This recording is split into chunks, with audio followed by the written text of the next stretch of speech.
Good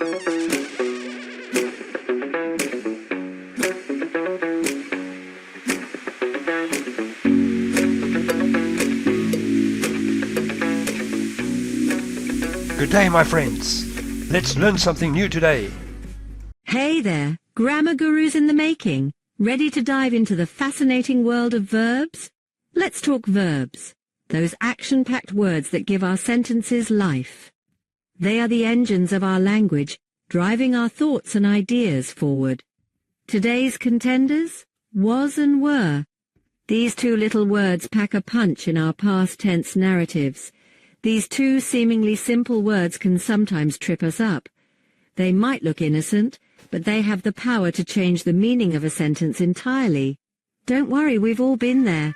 It's a common hurdle, but with a little practice you can master it. Mastering them is like unlocking a secret level in the game of English grammar.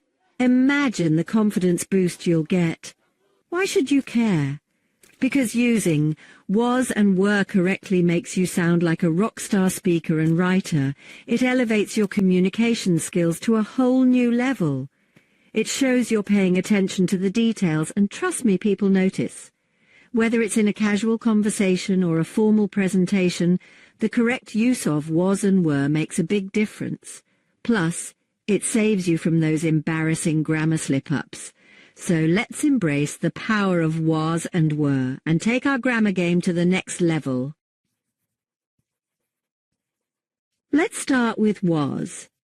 This little word is your go-to when you're talking about something in the past tense, and that something is singular, meaning just one.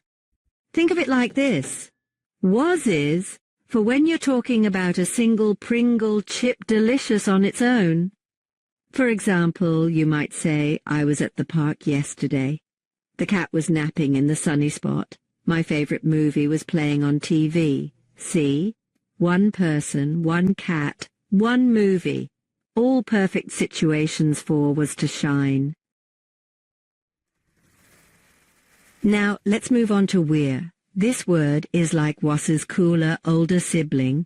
It steps in when you're talking about something in the past tense, but this time it's plural, meaning more than one. Imagine a whole stack of Pringles, even more delicious together. Here's we're in action. We were at the beach last weekend. The dogs were barking at the mailman. My friends were all excited about the concert. Notice how we've got multiple people, multiple dogs, and multiple friends. We're swoops in to save the day. Hold on to your hats, grammar fans, because things are about to get a little fancy. Today we're diving into a fascinating aspect of English grammar that often leaves people scratching their heads. There's one more important use of were that often trips people up, the subjunctive mood.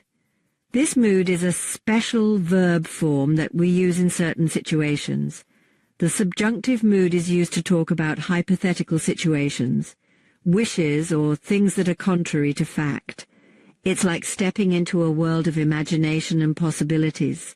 In these cases, even if the subject is singular, we use were instead of was. This might seem a little strange at first, but it's all about expressing that dreamlike, what-if feeling. Imagine you're dreaming about something that isn't real. For example, you might say, if I were a bird, I would fly across the ocean. Here you're not actually a bird, but you're imagining what it would be like if you were. For example, if I were a millionaire, I would travel the world. This is a classic example of the subjunctive mood in action. Hypothetical situation, I'm not actually a millionaire. Yet. But it's fun to imagine, isn't it? Another example is when you express a wish. You might say, I wish it were Friday already. Here you're using the subjunctive mood to express a desire for something that isn't currently true. Wishful thinking, sadly it's only Tuesday, but using the subjunctive mood helps convey that longing for the weekend to arrive. Even grammar pros sometimes stumble when it comes to was and were. These two little words can cause big headaches, even for those who consider themselves grammar aficionados. The confusion often arises because the rules governing their use can seem a bit tricky at first glance. One common mistake is using was with you, even when you're talking to more than one person. This error is surprisingly frequent and can sneak into both casual conversations and more formal settings. It's an easy slip-up, but one that can be easily corrected with a bit of practice and awareness. Remember, you is always treated as plural, even when it refers to just one person. This might seem counterintuitive, but it's a quirk of the English language that has historical roots. So whether you're addressing a single friend or a whole group, you should always pair you with where.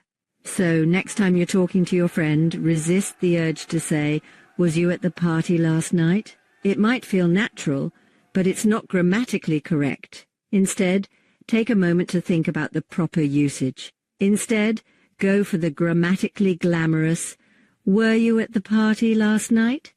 This small change can make a big difference in how polished and professional your speech sounds.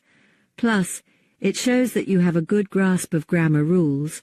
Another common trip-up is using was after if in hypothetical situations. This is a classic mistake that even seasoned writers and speakers can make. The key is to remember the special rule that applies to these scenarios.